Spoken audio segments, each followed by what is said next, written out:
बोलो मेरे श्री गुरु महाराज की जय। बोल मेरे श्री परमहंस दयाल महाराज की जय। एक रोज़ इरशाद हुआ कि किसी फ़कीर का गुज़र मसरौलिया गांव में हुआ। गांव से बाहर खेत में एक ब्राह्मण मिला।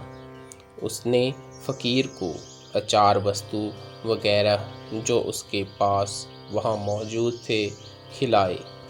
उस वक्त फ़कीर 2 रोज़ के फाका यानी निराहार से था। इस दावत को गनीमत समझा और बहुत खुश होकर उससे पूछा, तुम्हारे बाल बच्चे व स्त्री खुश हैं? उस ब्राह्मण ने गमगीन होकर कहा कि महाराज, न तो कोई बाल बच्चा है और न स्त्री है।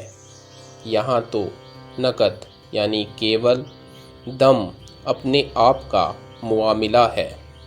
जोरू ना जाता और अल्लाह मियाँ से नाता। उस फ़कीर ने दरियाफ्त किया कि कुछ बाल बच्चा की चाहना और अभिलाषा है। उसने अर्ज किया कि महाराज, एक भतीजा है, उसी को लड़के की तरह मानता हूँ। अगर अपने कोई औलाद हो तो क्या ही बात है, नहीं तो हारे को यही लड़के के बराबर है। फ़कीर ने कहा कि तुम अपनी शादी कर लो। अगर परमात्मा ने चाहा तो तुम्हारे 2 लड़के होंगे। एक का नाम बद्रीनाथ और दूसरे का केदारनाथ रखना। यह कहकर वह वहाँ से रवाना हो गए। ब्राह्मण उम्र से ढला हुआ था, मगर उसको कुछ ऐसा इत्काद यानी विश्वास हो गया कि फ़ौरन शादी कर ली और उसके 2 लड़के भी हो गए। इत्तिफाक से 5 या 6 साल बाद उस फ़कीर का फिर उसी गांव में गुज़र हुआ। उस वक्त कुल खेत पके खड़े थे।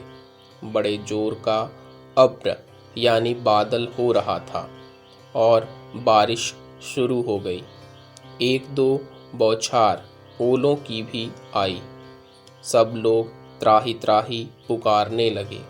उस ब्राह्मण का साधु महात्माओं में बहुत निश्चय हो गया था, इसलिए कुल गांव वालों को इकट्ठा करके फ़ौरन यानी तुरंत उस फ़कीर के पास ले आया।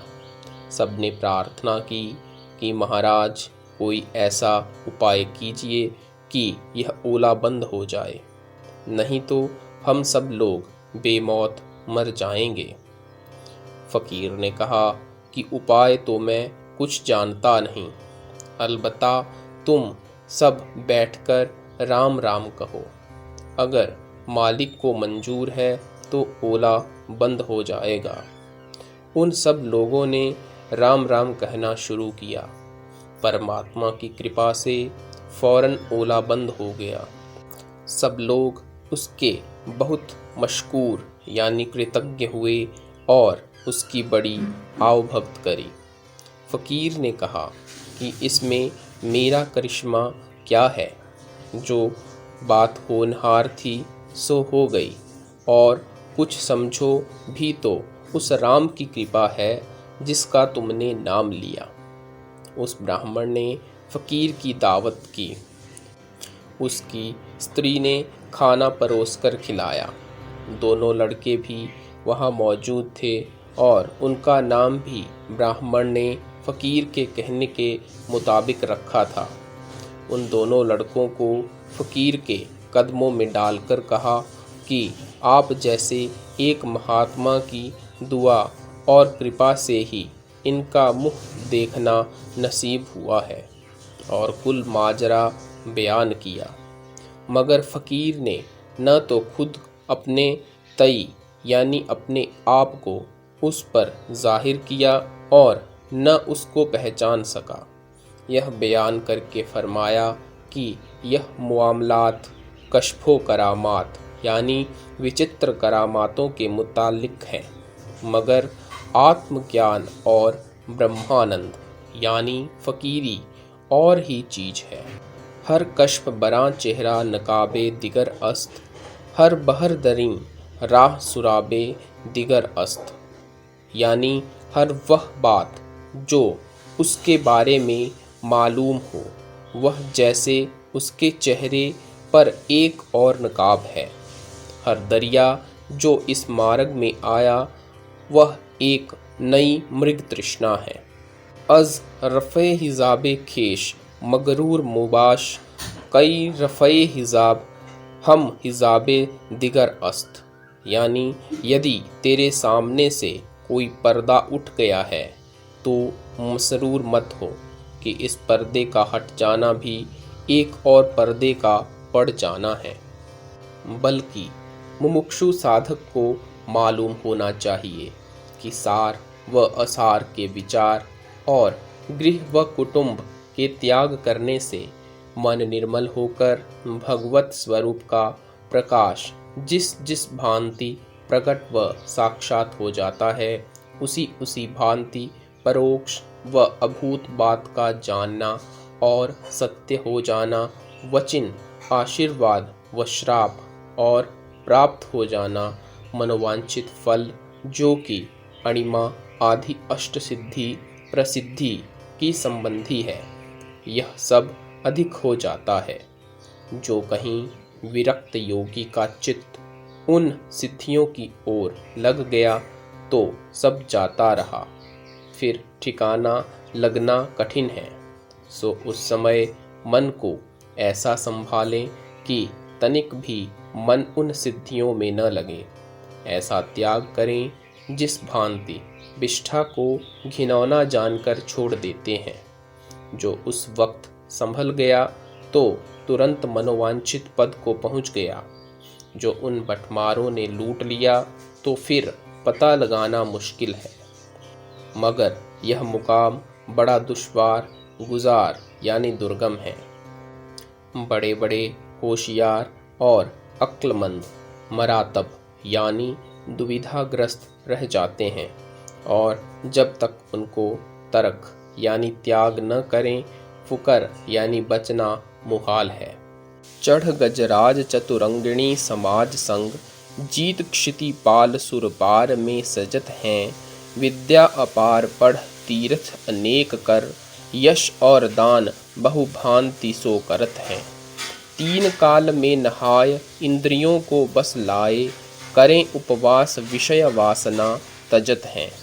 जोग और यज्ञ जप तप अनेक करी, बिना भगवंत भक्त बहु न तरत हैं। जलें गढ़ें बूढ़े उड़ जाएं, पर काया परवेश कराएं। और पराए मन की जाने, चल कर जाएं तहाँ मन माने। भूले जहाँ चतुर और ज्ञानी, उनको तजे भक्त तृण जानी। सर मदे गमे इश्के बुलभिस, राना दिहंद सोजे दिले परवाना मगस राना दिहंद। यानी एक सरमद यानी शायर का नाम। प्रेम पीड़ा वासना के पुजारियों को नहीं मिल सकती। ऐसे ही जैसे परवाने की मन की आग मक्खी को नहीं मिल सकती। उम्रे बायद की यार आयद, बकिनार ई दौलते सरमद हम कस राना दिहंद। यानी माशूक, यहाँ माशूक का मतलब प्रभु से है, के निकट होने के लिए पूरी उम्र चाहिए, और यह सदैव रहने वाला धन हर एक को नहीं मिलता। चाशनी ए दर्दे इश्क काबिले हर सिफला नेस्त, जहरज खवाने शाह नामब रादिहंद। यानी प्रेम पीड़ा की मिठास एक सी नहीं कि हर तुच्छ को दे दी जाए। राजाओं के दस्तूर खवान से यदि जहर भी मिलेगा तो किया मान्य व्यक्ति को ही मिलेगा। इस रारे मुहब्बत रा हर दिल न वदद काबिल, दुर नेस्त बहर दरिया जर नेस्त बहर काने। यानी प्रेम मद के योग्य हर व्यक्ति नहीं हो सकता, जैसे हर दरिया में मोती नहीं होते और हर कान में सोना नहीं मिलता।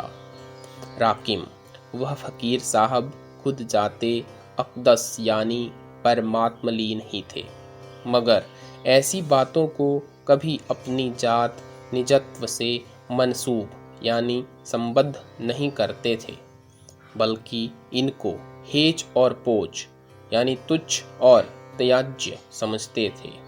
खुशश नासी कार बाशद ए फलां कारे दीगर हेचो पोचो ब हेचदां, यानी अपने आप को पहचानना ही एक काम है, एक आदमी दूसरे हर काम को व्यर्थ जान।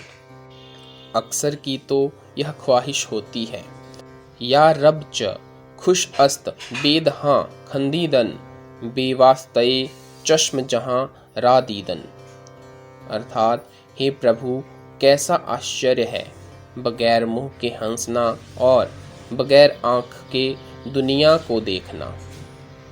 बेनशीनो सफ़र कुन की बगायत खूब अस्त बेमिन्नते पा गर्दे जहाँ गर्दीदन, अर्थात बैठे बैठे सफ़र कर कि बहुत ही अच्छा है पैरों का आभारी हुए बिना दुनिया में चारों ओर घूमना।